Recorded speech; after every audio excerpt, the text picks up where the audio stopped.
నమస్తే, welcome to our channel.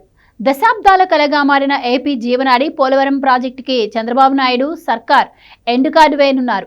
రాష్ట్ర విభజన తర్వాత 2014లో అధికారం చేపట్టిన చంద్రబాబు పోలవరం ప్రాజెక్టుని పట్టాలెక్కించడానికి అహర్నిశలు శ్రమించారు. సోమవారంను పోలవరంగా మార్చారు. తాజాగా మరోసారి పవర్లోకి వచ్చిన చంద్రబాబు సర్కార్ ఇటు అమరావతి అటు పోలవరంను తన కీలక మిషన్లుగా భావిస్తున్నారు.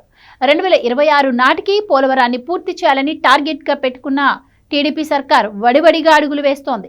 ఇక కొత్త సంవత్సరం ప్రారంభం రోజునే శుభవార్తను మోసుకొచ్చింది. ఏపీకి జీవనాడిగా పరిగణిస్తున్న పోలవరం ప్రాజెక్టులో కీలక నిర్మాణంగా భావిస్తున్న డయాఫ్రమ్ వాల్ నిర్మాణం ఈ నెల 2వ వారంలో ప్రారంభం కానుంది. డయాఫ్రమ్ వాల్ నిర్మాణం కోసం అవసరమైన అన్ని ఏర్పాట్లను ఇప్పటికే రెడీ చేసేశారు. వాస్తవానికి గురువారం నుంచే డయాఫ్రమ్ వాల్ పనులు ప్రారంభం కావాల్సి ఉంది. అయితే పోలవరం మొత్తం ప్రాజెక్టులోనే అత్యంత కీలకంగా పరిగణిస్తున్న డయాఫ్రమ్ వాల్ నిర్మాణం వినియోగించాల్సిన కాంక్రీట్ మిశ్రమం ఏదన్న విషయం ఇంకా నిర్ధారణ కాలేదు. ఈ కాంక్రీట్ నిర్మాణం కోసం ఇప్పటికే కొన్ని పరీక్షలు జరగగా మరో 2 పరీక్షలు జరగాల్సి ఉంది. వాటి ఫలితాలు రాగానే అటు కేంద్ర జలసంఘంతో పాటు విదేశీ నిపుణుల బృందం కూడా ఈ ఫలితాలను పరిశీలించి డయాఫ్రమ్ వాల్ నిర్మాణానికి వినియోగించాల్సిన కాంక్రీట్ మిక్స్ ఏదన్న విషయాన్ని ఖరారు చేస్తాయి. ఆ వెంటనే డయాఫ్రమ్ వాల్ నిర్మాణం మొదలవుతుంది. ఇక గతంలో నిర్మించిన డయాఫ్రమ్ వాల్ నిర్మాణానికి వినియోగించిన కాంక్రీట్ మిశ్రమంతో పాటు దానికంటే మెరుగైన కాంక్రీట్ మిశ్రమాలను అధికారులు పరిశీలిస్తున్నారు. ఈ పరీక్షలన్నీ ప్రస్తుతం తిరుపతిలోని ఐఐటిలో జరుగుతున్నాయి. మిగిలి ఉన్న ఇంకో 2 పరీక్షల ఫలితాలు ఐఐటి నుంచి రాగానే వాటిని విదేశీ నిపుణులకు పంపేందుకు పోలవరం అధికారులు సిద్ధంగా ఉన్నారు. విదేశీ నిపుణుల ఎంపిక చేసిన కాంక్రీట్ మిక్స్ ను కేంద్ర జలసంఘం ఆమోదిస్తే ఆ వెంటనే డయాఫ్రమ్ వాల్ నిర్మాణ పనులు ప్రారంభమవుతాయి.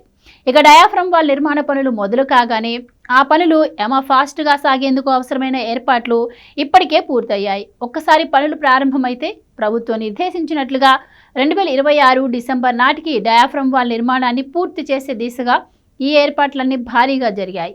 అంతేకాకుండా ఒక్కసారి ఈ పనులు మొదలైతే మధ్యలో ఎలాంటి పరిస్థితుల్లోనైనా ఆగని రీతిలో అధికారులు సదరు ఏర్పాట్లను పగడ్బందీగా చేస్తున్నారు. ఇక డయాఫ్రమ్ వాల్ నిర్మాణానికి అవసరమైన ఏర్పాట్ల విషయానికి వస్తే పనులు ప్రారంభమయ్యే దగ్గర ఇప్పటికే 500 మీటర్లకు పైగా వర్కింగ్ ప్లాట్ఫామ్లను సిద్ధం చేశారు. దీనిపై అవసరమైన మేరకు యంత్రాలను కూడా ఏర్పాటు చేశారు.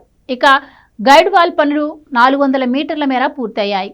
ఇప్పటికే ట్రెంచీ కట్టర్ను ఏర్పాటు చేసిన అధికారులు డీశాండింగ్ ప్లాంట్ ను ప్రాజెక్టు వద్దకు చేర్చేశారు. బెంటినైట్ మిశ్రమం కలిపే మిక్సింగ్ యూనిట్లతో పాటు స్లర్రీ ట్యాంకులు కూడా ప్రాజెక్టు వద్దకు ఇప్పటికే చేరిపోయాయి.